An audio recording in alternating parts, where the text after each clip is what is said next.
Hi, Dr. Dennis Lesniak here, trying to talk to you guys today about some sleep tips.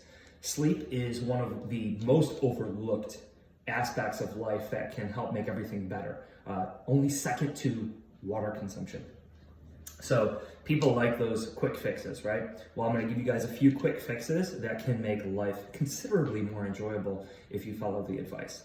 So, number one, quantity of sleep. There's all those people who say, I don't need that much sleep, I can sleep more on the weekends, blah, blah, blah. You're wrong, okay?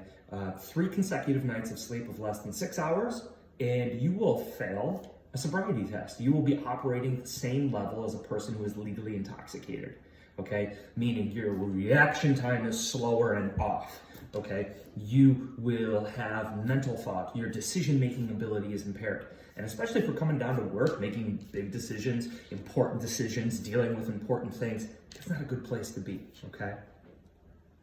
Well, I'll make up for it on the weekends. Our body does not work the same as a bank. You can't make withdrawals and deposits on a whim, and as long as the balance is in the green, we're good to go, right? As long as you make that transaction by 2 o'clock, you'll be good. No, it doesn't work that way. Unfortunately, our body operates a little bit more complexly than that, and sleep debt is not something that we can just make up for on the weekend. What we need is consistent sleep throughout the week, okay? You might be thinking, I have coffee. I don't need sleep. Caffeine does help take some of the edge off, yes, but that's putting a Band-Aid on a bullet wound, okay?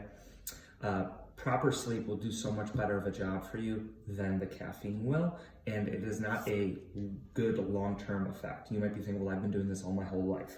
Well, you have not been operating at your best capacity for your entire life, okay? If you only fill your tank halfway, you can't get as far as someone who fills their tank all the way, period. Doesn't matter how fast you move, you still run out of gas, okay? So quantity of sleep is super important.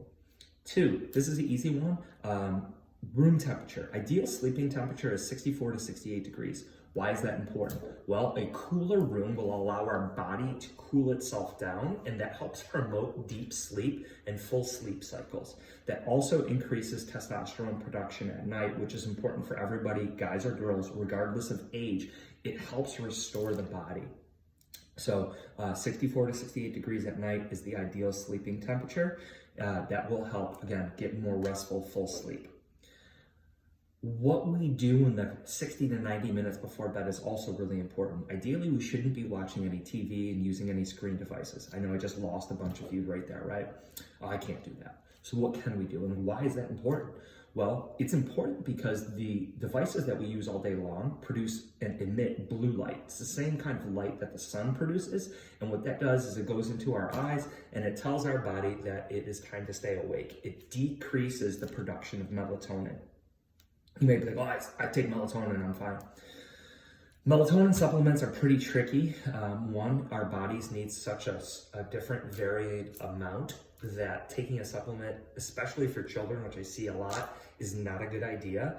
And because the FDA doesn't regulate a lot of supplements, there can be a significant variance in how much melatonin is actually in the supplements you're purchasing. So it can be as much as like 400% either way. So if you say it's a 10 milligram, it could be down 400% or up 400%. And that's really not a good place to be.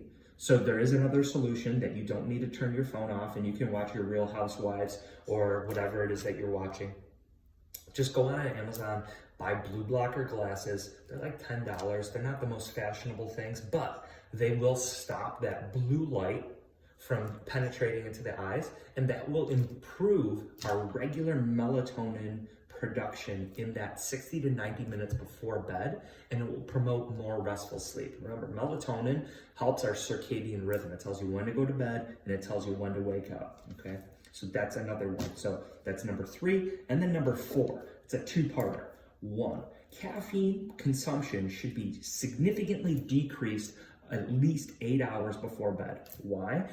Caffeine has a 12-hour half-life, meaning it takes 12 hours for our body to process the caffeine that we consume.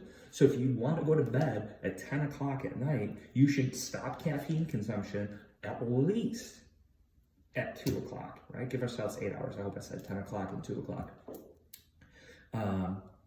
That way our body will be rested. If you're chugging an espresso at 7 o'clock at night and trying to go to bed at 8, it's not gonna happen. It's not gonna be as good and restful quality sleep.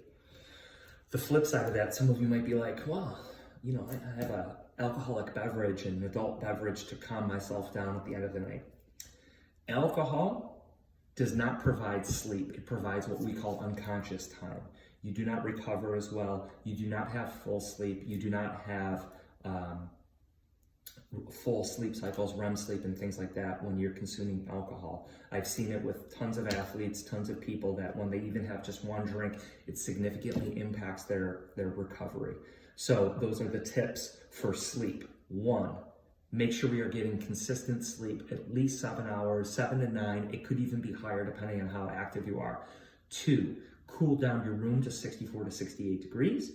3, decrease screen time in the last 60 to 90 minutes before bed. If that's not possible, get yourself some blue blocker glasses on Amazon. They're cheap. And then 4, two-parter, stop caffeine consumption 8 hours before bed and try to minimize that alcohol consumption at night to give you that, take the edge off, okay? So I hope you guys find these beneficial. If you'd like some more information, shoot me a message and I would be happy to give you that. Have a good day, guys.